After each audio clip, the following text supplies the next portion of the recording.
Today we're going to make an antimicrobial gremolata. Okay, so ingredients wise, I have some fabulous things from my garden. Herbs, parsley, lemon.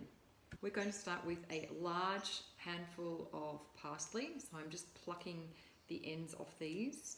You don't need to pluck off all of the stems, you can use those. Now parsley is quite high in vitamin C and also A and iron, zinc and potassium. Because it contains vitamin C, it helps you to absorb the iron better.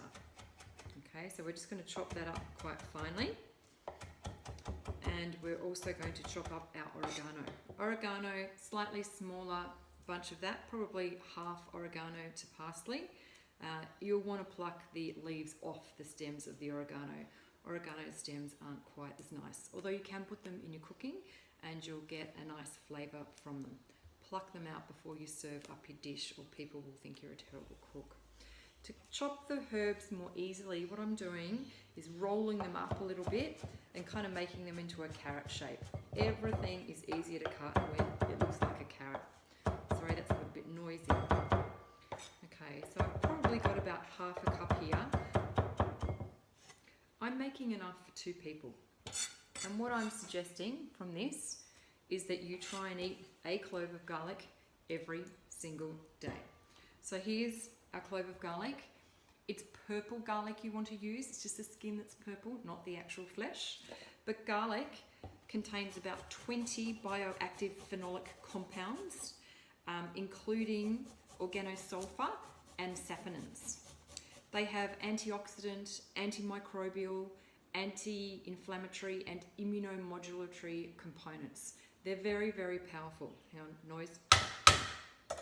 So I've just microplaned my little clove of garlic. You can finely chop yours, or you can crush it and, chop it up.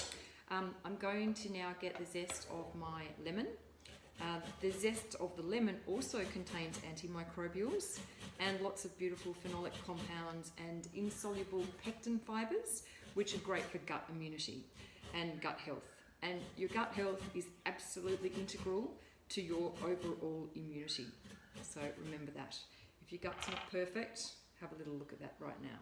So zesting, we just literally take off the outside of the brightly coloured yellow zest, not the pith. The pith is quite bitter.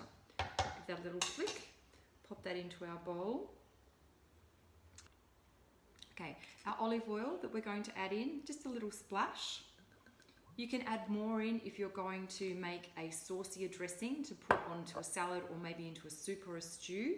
Likewise, you can add in some lemon juice. But basically, that is all we need. So we've got our herbs, we've got our garlic, we've got our lemon zest and olive oil. We're just going to stir that up. Another option for you is to add in a little bit of salt if you'd like. This goes really beautifully into dips, soups, slow cooks, anything really. A clove a day. Now, importantly, clove a day of garlic. Importantly, the immunomodulatory effects of the organosulfur compounds are much more bioavailable in raw garlic than they are in fermented or cooked garlic.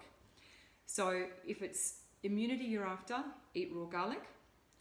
If you are after saponins, which are the anti-cancer components of garlic, then cooking your garlic is going to make those more bioavailable.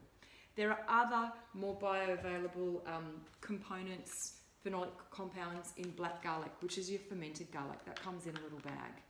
Okay. Now, if garlic's not your thing because it is so pungent, because it is so powerful, there are other components of the allium family which also contain those organosulfur compounds. So just over here on display we have a Spanish onion, we've got brown onion, we have spring onions, sometimes called shallots or scallions. We also have a leek.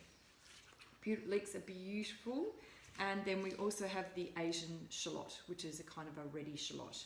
And last but not least, do not forget your little chives. Okay, so chives are just beautiful, chopped up in everything fresh as well. So there you have it. Eat a clove of garlic a day.